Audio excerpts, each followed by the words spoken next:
amigas, ¿cómo están? Bienvenidos a este nuevo vivo. Hoy con un lujazo que me voy a dar, que es conocer personalmente cara a cara a Jesús Matos, a quien vengo siguiendo desde hace tiempo. Jesús está en España y él es psicólogo, es un educador de la inteligencia emocional en todas sus formas y viene desarrollando una extensa carrera, además de haber publicado recientemente un libro maravilloso que se los quiero recomendar, que se llama Un curso de emociones, editado por Urano en todo el mundo, y los quiero invitar a que realmente lo vean. Ahora vamos a conversar con Jesús sobre el libro y sobre también su carrera y muchos aspectos que tienen que ver con la inteligencia emocional, básicamente porque es un aspecto esencial hoy. Como siempre te digo, por ciento de las competencias laborales en el mundo actual tienen que ver con el mundo emocional, tienen que ver con esta habilidad de poder adaptarnos a las situaciones, de poder autorregular las emociones. Y aquí está con nosotros Jesús. ¿Cómo estás? Hola Daniel, encantadísimo de estar aquí contigo. Bien, yo también, Jesús. La verdad que anhelaba mucho este encuentro, que lo venimos planificando hace bastante tiempo, ¿verdad? Sí, la verdad es que sí, llevamos hablando ya mes y algo, ¿no? Para hacer esto y de verdad que encantadísimo. Recién les mostraba tu libro, Un curso de emociones, editado por Urano. Sepan que está disponible en papel, como en este caso. Jesús ha tenido la gentileza de enviarme un ejemplar a través de la editorial en mi país, en Argentina. Él está en España. ¿Exactamente dónde está, Jesús? Estoy en Madrid, ahora mismo estoy en Madrid. Estás en Madrid, excelente. Y una cosa que le comentaba a la comunidad es la profundidad que tiene el libro. Les diría, miren, sin ánimo de exagerar, que de toda la literatura que he consumido sobre inteligencia emocional, este es uno de los libros que más lo condensa en un lenguaje que todo el mundo puede entender. Porque a veces cuando hablamos de estos temas hay algún lenguaje que por ahí se escapa, pero Jesús lo ha sabido poner con ejemplos, con ejercicios que nos desafían también a pensarnos y repensarnos. ¿Cómo fue el proceso de este libro, Jesús? Un curso de emociones. Bueno, pues fue un proceso, al final, cuando escribo un libro es como algo así, lo escribo para aprender, ¿no? Y para procesar yo lo que quiero transmitir. Y bueno, al final fue relativamente sencillo, entre comillas, porque es algo que hacemos todos los días, ¿no? Los psicólogos en nuestro día a día, y al final pues se trata un poco de eso, ¿no? De lo que comentabas, de trasladar conceptos que son muy densos, ¿no? A un lenguaje inteligible, ¿no? Por todos. Y bueno, pues fue un desafío, ¿no? También hacer eso y bueno, ese fue el proceso básicamente, ¿no? La catarsis, ¿no? El echar todo ahí en el papel al final. Jesús, para meternos en el tema de hoy, que es cómo aumentar nuestra inteligencia emocional, me encantaría preguntarte una primera definición, porque hay como alguna confusión sobre emociones y sentimientos. ¿Son lo mismo? Depende del autor, ¿no? En nuestro lenguaje coloquial puede ser lo mismo. Según la psicología más científica, la emoción sería la parte fisiológica, es decir, puramente la activación fisiológica, latidos del corazón, activación cerebral, etcétera, etcétera. Y el sentimiento sería activación fisiológica más cognición, es decir, más la interpretación que damos de esa emoción. Pero bueno, para entendernos, yo siempre digo que da un poco igual, ¿no? Al final, emoción, sentimiento, lo podemos utilizar de forma sinónima, ¿no? Para el lenguaje coloquial. Lo que sí cambia bastante es la definición entre emociones y estados de ánimo, ¿verdad? Son dos cosas diferentes.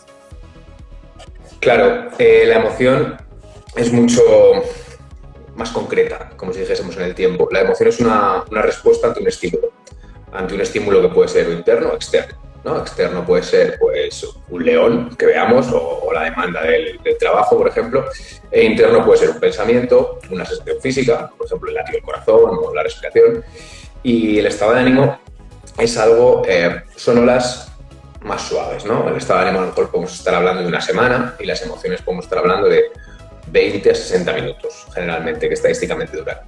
¿Qué ocurre? Que bueno, hay una retroalimentación, ¿no? Entre emociones y estado de ánimo. Es decir, si yo tengo un estado de ánimo bajo, es mucho más probable que interprete determinados estímulos desde la negatividad, ¿no? O desde la pérdida o desde la ansiedad, etcétera, etcétera. Y obviamente si tengo emociones más agradables, seguramente contribuyan a elevar mi estado de ánimo y empezar a interpretar esos sentimientos de otra manera, ¿no? Entonces sí que hay una diferencia clara. Jesús, vos has tenido una larga experiencia también en la clínica dentro de instituciones, ¿sí? En lo que es la atención psicológica y psiquiátrica en instituciones, en tu caso psicológico, ¿sí? Porque sos psicólogo. ¿Qué observaste vos respecto a la inteligencia emocional en pacientes que realmente tienen desbordes emocionales muy, muy grandes? ¿Se pueden empezar a reconocer en las emociones? ¿Cómo es ese proceso? Porque muchas personas dicen, estoy totalmente desbordado, ya no sé qué hacer, y por más que de pronto tienen la asistencia de un terapeuta, no logran atravesar estados emocionales duros o desafiantes. Sí, bueno, yo creo que en los procesos terapéuticos, desde la perspectiva cognitivo-conductual, ¿no? La psicología más científica, siempre hay un incremento, una intervención hacia la inteligencia emocional, ¿no? Tenemos que tener en cuenta que la inteligencia emocional es la capacidad de reconocer las emociones, tanto propias como ajenas, la capacidad de intervenir en las emociones, es decir, influir en ellas, en la frecuencia, en la intensidad y la duración. Entonces, pues obviamente, si estamos en terapia para mejorar nuestra gestión de la ansiedad, pues de forma indirecta o de forma directa estamos trabajando en nuestra inteligencia emocional. Entonces, yo creo que cuando alguien viene desbordado, al final es consecuencia de muchas cosas, ¿no? De variables genéticas, de variables de aprendizaje, de variables psicológicas y de variables sociológicas también. Pero una de las claves es, bueno, que aprenda que eso es una emoción, que no ocurre nada, ¿no? por sentir una emoción. Y muchas veces lo que vemos con el desborde emocional es que hay intentos infructuosos de evitar esa emoción, ¿no? Es decir, prácticamente todos los trastornos de ansiedad y todos los trastornos del estado de ánimo tienen componentes de evitación emocional, ¿no? Entonces, ponemos un ejemplo que se ve muy claro, el trastorno obsesivo-compulsivo, ¿no? Que es obsesión-compulsión. Nos viene un pensamiento intrusivo que evaluamos como peligroso y nos genera ansiedad. Entonces, lo que intentamos es evitar esa ansiedad, evitar ese pensamiento y ejecutamos una compulsión. Por ejemplo, toco un pomo de una puerta y pienso, me voy a contagiar, ¿no? ¿Y qué hago? Lavarme las manos compulsivamente. Es un escape. Realmente el pomo de la puerta en sí no es peligroso. El pensar que me voy a contagiar tampoco es peligroso. Es decir, lo que pasa es que hay un fenómeno que se llama fusión pensamiento-realidad, y es que creo que lo que estoy pensando está ocurriendo de verdad, ¿no? Pero bueno, básicamente el problema es ese, cuando nos desbordamos es que estamos tratando de evitar ciertos estados emocionales y estamos poniendo en marcha estrategias de gestión emocional que funcionan a corto plazo, como la compulsión en el TOC, pero que no funcionan a largo plazo. Ok, y en ese caso, ¿qué podríamos hacer? ¿Alguna de las herramientas que entregas en el libro? Sí. Al final, por ejemplo, en todos los problemas de ansiedad, la clave de la ansiedad es enfrentar, ¿no? Un trastorno de ansiedad es algo así como una falsa alarma, es decir, se dispara la ansiedad ante estímulos que en sí no son peligrosos, o el miedo no son peligrosos. Entonces, básicamente, todas las herramientas que utilizamos los psicólogos van en la dirección de reevaluar ese estímulo y permitirnos sentir y darle a nuestro cerebro la oportunidad de que no reaccione ante ese estímulo, ¿no? Entonces, pues, por ejemplo, las herramientas, ¿no? que proponemos en el libro, pues, por ejemplo, el mindfulness, ¿no? El aprender a observar la emoción sin juzgar, el detached mindfulness, que tiene que ver con la observación de pensamientos, también todo lo que tiene que ver con llegar a las creencias, ¿no? Muchos de los pensamientos que tenemos tienen la raíz, ¿no? Nuestras creencias. Entonces, bueno, al final, mi libro es una propuesta, ¿no? Pero hay otras. Obviamente hay otros tipos de acercamientos que también son válidos y que también funcionan muy bien. Pero bueno, yo puse en el libro lo que a mí en terapia me funcionaba mejor. Excelente. Bueno, estamos hablando de Un curso de emociones, que es el libro que acaba de lanzar Jesús a nivel mundial a través de Urano. Está disponible en papel y en todas las librerías, y también está disponible en digital. Así que busquen simplemente Un curso de emociones, Jesús Matos, y ahí le va a aparecer el libro que ha dedicado Urano. Otro de los temas que abordás en el libro, que me pareció muy interesante para esta etapa que estamos pasando, ya casi de post-pandemia, por lo menos en gran parte del mundo, es de qué manera nos quedan residuos emocionales después de la experiencia que venimos atravesando, de sostener, paciencia y esa combinación de estímulos. ¿Cómo lo observás vos desde lo que podríamos llamar, no sé si está bien la definición, pero como cierto estrés postraumático? No sé si es exactamente eso. Bueno, el estrés postraumático suele relacionarse con eventos más Más cruentos. Que sean en un tiempo más cortos y más concretos, ¿no? Pero bueno, sí que por ejemplo, seguramente un accidente podría ser un estrés postraumático. Bien. Y digo se suele, porque seguramente hay alguien que sí que tenga estrés postraumático por la pandemia. Pero sí que es verdad que nuestro cerebro está continuamente aprendiendo. Entonces, ¿qué ocurre? Bueno, que hemos tenido año y medio ya, ¿no? De una situación totalmente distinta en la cual hemos tenido que aprender para adaptarnos. Y de repente nos daban miedo cosas que antes no nos daban miedo, ¿no? Como el contagio al COVID. Entonces hemos tenido que empezar a ajustar nuestra forma de comportarnos, ¿no? Llevar la mascarilla en España, ¿no? El barbijo sí. en Argentina, la distancia social, el gel hidroalcohólico, todas estas cosas. Y hemos tenido que cambiar nuestra forma de vivir. ¿Qué ocurre? Que de repente estamos entrando en pospandemia, ¿no? Pero uno no sabe muy bien si todavía se puede comportar como antes y todavía no. Entonces nos faltan referentes. Y es lógico que todavía tengamos con coletazos, ¿no? De las emociones que en algún momento fueron útiles, que sigan apareciendo. Esto nos pasa también fuera de la pandemia, ¿no? A lo mejor podemos seguir reaccionando con emociones que eran útiles cuando íbamos a la escuela, por ejemplo, pero como no las hemos gestionado, seguimos 20 años después reaccionando de la misma manera porque no lo hemos trabajado, ¿no? Entonces, bueno, sí que hay ese pozo, ¿no? de ansiedad o de acumulación. Y ahí eso tiene mucho que ver con las creencias, ¿verdad? Porque cuando nos quedamos anclados en emociones que desencadenan comportamientos que ya no nos sirven en nuestro presente, pueden tener un origen en esas creencias, ¿no? Que no nos animamos a mirarlas. De alguna forma eso sería. Claro, al final todas esas vivencias que nosotros vamos teniendo van formando formas, valga la redundancia, de ver el mundo, ¿no? Que son las creencias, como mapas mentales. Entonces, pues se van construyendo y nuestras creencias se retroalimentan día a día. ¿Qué ocurre? Que muchas veces no somos conscientes de ellas. Muchas veces no, casi nunca somos conscientes de ellas, a no ser que nos pongamos a ello.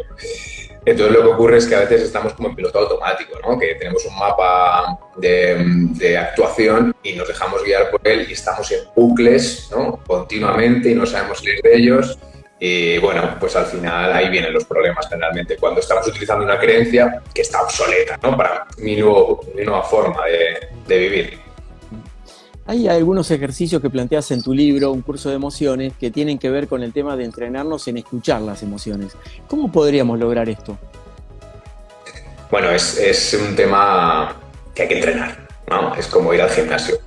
Entonces, una de las primeras cosas que podemos hacer es un diario de emociones, ¿no? Simplemente, pues al final del día o en el momento, cuando el pico emocional más significativo, apuntar qué ha disparado ese pico, ¿no? Es decir, la situación que estaba ocurriendo, apuntar qué emoción es, intentar identificarla, ¿no? Porque desgraciadamente parece que tenemos solamente dos palabras para nuestro estado emocional, bien y mal, ¿no? Entonces no es lo mismo estar ansioso que estar triste, que tener enojo, ira. Y después apuntar qué estábamos pensando en ese momento, que eso nos va a dar pistas de las creencias que tenemos, qué estábamos sintiendo a nivel físico. Si hacemos esto, muy probablemente con el paso del tiempo vamos a identificar qué emoción es en función de dónde sentimos la emoción y qué hacemos, ¿no? Entonces vamos a ver esos bucles, ¿no? De comportamiento. Mira, ante esta situación siempre siento esta emoción, siempre pienso cosas parecidas y siempre actúo de la misma manera. Y qué curioso que esta situación y esta reacción se da todas las semanas. Mira, ahí tenemos un bucle, seguramente, ¿no? O un patrón de pensamiento, algo que está interaccionando. Eso es. Excelente. O sea que podemos estar trabajando mucho en la observación consciente de lo que vamos sintiendo en cada momento para poder detectar la raíz de la emoción. ¿Algo así sería? Exactamente. Buenísimo. Aquí hay una pregunta. Desde Tenerife, Pedro dice, por favor, ¿podrías explicar un poco en qué consiste el ARC? El ARC. ARC, sí, ARC. Ahí está. Bueno, el ARC es una forma, ¿no? De explicar las respuestas emocionales. El A se corresponde al antecedente. A los antecedentes pueden ser distales en el tiempo, es decir, la semana pasada tuve una discusión con mi pareja, ¿no? Eso es distal en el tiempo. O hace 15 años sufrí una violación. Puede ser también un antecedente. Y el antecedente próximo, que sería el estímulo, ¿no? Que dispara mi emoción. Eso es el antecedente. El R es la respuesta emocional las respuestas emocionales se pueden descomponer en 3 sistemas de respuesta. Cognitivo, es decir, yo no pienso igual cuando estoy triste que cuando estoy tranquilo, no pienso igual cuando siento ira que cuando siento ansiedad. A nivel fisiológico, todas las modificaciones fisiológicas, y a nivel conductual. Entonces tenemos estímulo, que dispara una respuesta emocional, y el C de la RC es la consecuencia. ¿Qué ocurre? Si yo me dejo llevar por la emoción, si es ira, si ejecuto la ira surge ante la frustración de objetivos, si elimino al frustrador de objetivos, me enfado, agredo, ¿no? Pego un puñetazo en el volante del coche cuando estoy en un atasco, la emoción se reduce. Si yo cuando tengo miedo escapo, la emoción se reduce. Eso es la consecuencia a corto plazo. Es decir, si me dejo llevar por la emoción se reduce. ¿Qué ocurre? Que mi cerebro entiende que esa emoción ha sido útil, ¿no? Y me vuelve a mandar la misma emoción ante situaciones similares.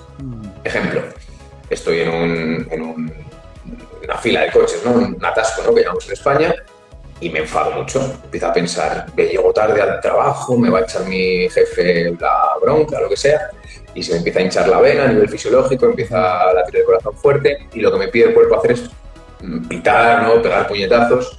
¿Qué pasa? Que ahí desciende la emoción, me quedo más tranquilo. ¿Qué va a pasar el próximo día que yo esté en un atasco? Que el cuerpo me va a pedir lo mismo. Entonces, ese es un ejemplo de un bucle de este tipo. ¿Qué ocurre? Que esa emoción probablemente no es adaptativa, ¿no? Tenemos que diferenciar entre emociones adaptativas y no adaptativas. Adaptativas me ayudan a largo plazo. ¿Me ayudan a largo plazo ir pegando puñetazos por la mañana? Seguramente no. Si yo no me dejo llevar por la emoción que no es adaptativa, me permito sentirla, permito observarla, la emoción va a subir y va a bajar. ¿Qué va a ocurrir? Que a largo plazo la respuesta se va a extinguir y cada vez voy a tolerar más intensidades más fuertes emocionales y no voy a requerir de responder. Es decir, si yo me dejo llevar por la emoción, a corto plazo la alivio, pero a largo plazo me meto en el bucle. Si yo no me dejo llevar por la emoción va a menos. Un ejemplo muy claro de esto es el por qué no hay trastornos por alegría, ¿no? No tratamos de huir de la alegría, nos permitimos experimentarla, y si yo me compro un auto nuevo, ahora mismo, ¿cuánto me dura la alegría? ¿15 días? No trato de huir de la emoción. Entonces eso es el ARC. Es una cosa muy técnica, ¿no? Pero bueno, ahí está. Sí. Buenísimo, muchas gracias. Y también hay otra pregunta de nuestro colega de la Revolución Blanda, que a propósito están conectados también aquí, nos mandan muchos saludos a los dos, muchas gracias. Los invito a todos de paso a que se metan en la web larevolucionblanda.com y puedan averiguar la gran cantidad de materiales que hay ahí para que puedas acceder en tu desarrollo personal, profesional, desde distintos proyectos, programas adaptados para empresas, pero también para individuos. Es decir, que si estás en la etapa de incorporar habilidades blandas, te recomiendo que te metas en larevolucionblanda.com, porque ahí vas a encontrar algo a tu medida, seguro, incluido el material de Jesús. También estoy yo y el de tantos otros colegas de alrededor del mundo. Otra pregunta, dice justo el colega de la Revolución Blanda, dice: Jesús, la vulnerabilidad era algo que se veía como debilidad emocional. ¿Ese concepto ha venido cambiando? ¿Cómo lo ves tú? Sí, yo creo que ha cambiado mucho. Yo creo que hay libros, ¿no? que hablan del poder de ser vulnerable, y yo creo que tiene mucho que ver con esto, ¿no? El poder mostrarnos emocionales, el poder estar en contacto con nuestras emociones. Yo creo que ahí es donde está la conexión entre los seres humanos. Normalmente todos nos movemos por la vida con una máscara, ¿no? Y es una máscara que es para intentar encajar, pero paradójicamente esa máscara lo que nos hace es no encajar. Es decir, los seres humanos al final nos comunicamos de forma emocional, ¿no? Entonces, si yo ahora me he visto de psicólogo perfecto, lo hago todo bien, Daniel y yo no conectamos seguro, ¿no? Entonces, si Daniel y yo hablamos de nuestros miedos, de nuestras vulnerabilidades, vamos a conectar mucho más. Entonces, yo creo que cada vez, por suerte, se está valorando más la vulnerabilidad. Queda mucho trabajo, ¿no? Porque es verdad que, sobre todo a los chicos, ¿no? Nos educan mucho con esto de no mostrar emociones, con esto de los niños no lloran, etcétera, etcétera, etcétera. Pero bueno, yo creo que tarde o temprano caerá. Tal cual. Ahí quisiera agregar un concepto, si me permitís, Jesús, sobre el tema de la vulnerabilidad a nivel de la alta dirección de empresas. Yo trabajo como coach ejecutivo de CEOs, de alta gerencia, Y un rasgo que vengo viendo en los últimos 5 años es el permiso que se están dando los líderes para poder experimentar su propia vulnerabilidad, que nada tiene que ver con la debilidad. De hecho, se sorprenden muchísimo personas que de pronto que eran muy esquemáticos, muy encajonados, muy hemisferio izquierdo del cerebro, muy racionales, cuando de pronto muestran alguna vulnerabilidad y sus equipos dicen, bueno, por fin te mostraste cuál sos.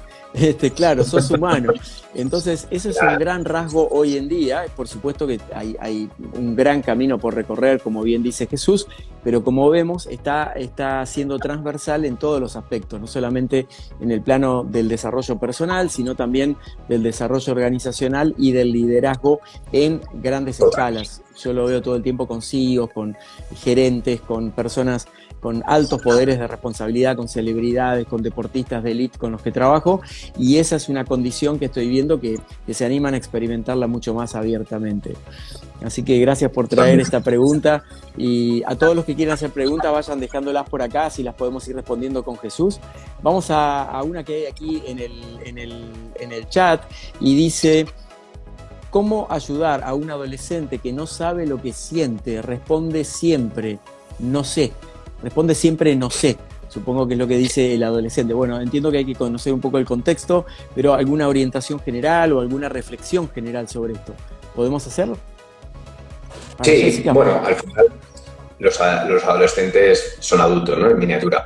Pero sí que es verdad que está en una etapa en la cual son mucho más intensos emocionalmente, y a ellos les cuesta. Claro, es como si de repente tuvieses un Ferrari, ¿no? Y no sabes cómo acelerarlo, no sabes cómo manejarlo, ¿no? Han dado ese salto y no saben muy bien. Entonces, seguramente estén en esa etapa, ¿no? De aprender a reconocer, etcétera, etcétera. Entonces, una de las claves es aprender a validarles, ¿vale? Los adultos normalmente invalidamos muchísimo. A otros adultos y a los niños, a los adolescentes también, ¿no? No estés triste, pero no te pongas nervioso por los exámenes. Pero, entonces, ¿qué pasa? Que al final vamos integrando que el sentir emociones es malo, ¿no? Entonces, una de las claves es validar.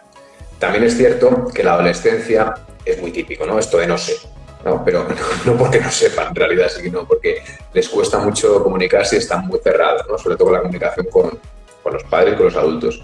Entonces, bueno, al final es validar, apoyar, y bueno, estos ejercicios también les pueden venir bien, ¿no? A los adolescentes, el diario emocional, este tipo de cosas. Ahora bien, si un profesor o un padre va detrás de un adolescente y le dice haz un diario emocional, les aseguro que no lo va a hacer en el 99,9% de los casos. Si se lo dice un amigo o lo dice un youtuber, lo va a hacer, vamos, al dedillo. Entonces, bueno, es complicado, ¿no? Llegar ahí. Bueno, gracias. Eso es simplemente una orientación. Por supuesto que cada caso requiere como su tratamiento particular, y tal vez consultar con un profesional especializado en adolescencia te va a poder acercar más claves, más herramientas para poder relacionarte de una manera más asertiva. Hay una pregunta aquí de Paola que dice: ¿cómo desactivar el estrés para que no se vuelva crónico? Yo también puedo hablar un poco de esto después que hable Jesús, porque tuve un síndrome de burnout que derivó en un coma de 1 mes, así que me he recuperado muy bien. Eso fue en el año 2012, pero conozco mucho de lo que es el estrés sostenido en el tiempo, y bueno, puedo dar mi testimonio de que se puede salir de eso también. Jesús, ¿qué pensás sobre el estrés para que no se vuelva crónico?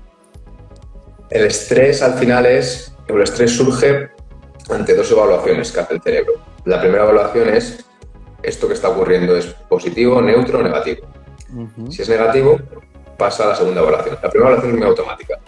La segunda evaluación es: ¿creo que tengo recursos para afrontarlo? ¿Qué ocurre? Si yo me percibo sin recursos para afrontar las demandas del medio, lo que hace mi cerebro es revolucionarme. Surge las revoluciones para tener más recursos. ¿Qué pasa? Que vivimos en una sociedad en la que las demandas del medio son absolutamente impresionantes a cada momento, ¿no? Y estamos todo el rato constantemente evaluados, constantemente teniendo que enseñar nuestra mejor versión. ¿Y qué ocurre? Que podemos entrar en ese estrés crónico. Una de las claves es, primero, ver si no me estoy percibiendo con recursos y realmente los tengo, modificar mi visión sobre mis recursos, y otra opción es ver si es que de verdad hay demasiadas demandas en el medio, que las hay, ¿no? Y ahí tendremos que ver pues estrategias de delegar, priorizar, dejar cosas, ¿no? Pero vamos, yo creo que Daniel nos puede dar una visión mucho más completa de esto. Yo te he dicho la técnica, pero llegar al coma... Bueno, en la práctica yo podría sumar a lo que dice Jesús y me encantaría que Jesús también agregue sobre esto lo que a mí me funcionó y lo que saqué en conclusión de por qué llegué a esa situación de estrés extremo sostenido durante varios años, que derivó en lo que llamamos el síndrome del burnout, que es el síndrome del quemado, cuando ya no tenemos literalmente capacidad de reacción mental ni para tomar decisiones, hay un cansancio físico extremo permanente, hay el mínimo de voluntad, el umbral de voluntad está por el piso.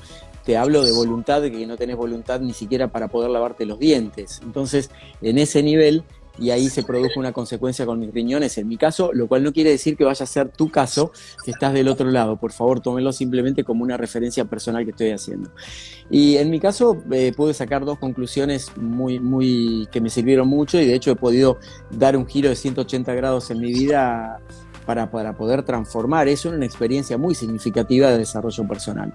Por un lado, aprender a soltar el control. El control para mí es, digamos, el principal estresor que tenemos. Querer estar todo el tiempo en control de todas las situaciones, sobre todas las personas, mi actividad personal, mi actividad profesional y demás, no es posible, no es humano. Eso está muy conectado con otra cosa que nos han hecho creer mucho, de que hay un nivel de perfección en este plano físico. Por lo menos de mis creencias no hay un nivel de perfección en este plano físico. Podríamos aspirar en todo caso a la excelencia, que la excelencia es hacer lo mejor que podemos con los recursos que tenemos disponibles en cada momento al 100%. Eso es la excelencia, pero es muy distinto a querer ser perfectos. Cuando estamos en la posición de querer ser perfectos, entramos en el perfeccionismo, entramos en la autoexigencia extrema y ahí nos vamos de alguna manera, voy a usar un término del ámbito de Jesús, nos vamos despersonalizando de alguna forma y entramos como en un gran vacío existencial, que era lo que me sucedía a mí. Por un lado entonces el tema del control y por otro lado el tema de regular las expectativas. Cuando las expectativas están puestas muy en el afuera, por ejemplo cuando alguien dice, no entiendo cómo esta persona no puede hacerlo si yo lo puedo hacer. Por ejemplo, eso es poner una expectativa totalmente errónea, por lo menos desde mi percepción, porque estoy tratando de evaluar al otro desde mi propia mirada. Entonces ahí ya pierde la identidad del otro. Y era algo que yo hacía muy frecuentemente. Y todo eso sostenido en el tiempo, más un ritmo enloquecedor de trabajo y demás, llevó a ese estrés que fue un síndrome de burnout, un síndrome del quemado. Me recuperé muy bien. Tengo que mantener lo que yo llamo como una vigilancia eterna, porque tengo tendencia a trabajar mucho, a dedicarle con mucha pasión y entusiasmo a todo lo que hago, porque todo me gusta. Entonces tengo que graduar muy bien mi tiempo personal, mi tiempo profesional y observarme muy bien desde qué estoy sintiendo en cada momento. El control, bueno, es como una estrategia, que es horrible al final, porque nos lleva a esto, de intentar estar a la altura todo el tiempo, ¿no? Intentar satisfacer las demandas del medio. ¿Qué pasa? Que esas demandas del medio que yo estoy viendo muchas veces son ficticias, ¿no? Es decir, tengo que ser como tal, tengo que ser como cual, tengo que. Y ese tengo que son reglas ahí autoimpuestas que tienen mucho que ver, ¿no? Con las creencias de solamente seré una persona válida si hago todo perfecto. Este tipo de mapas mentales, ¿no? Pues interaccionan con el medio, ¿no? Y nos hacen, pues, estresarnos muchísimo porque es inabarcable, ¿no?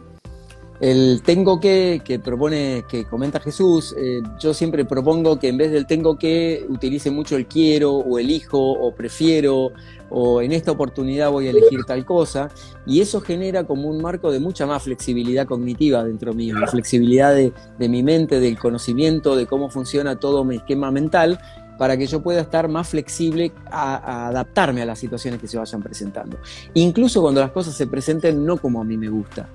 Porque cuando se presentan frustraciones, desafíos, decepciones, es muy interesante poder trabajar este concepto de la flexibilidad cognitiva para que todos nosotros podamos relacionarnos mejor con las experiencias, ¿sí? ¿Nos van a doler? Sí. ¿Vamos a sufrir un poquito?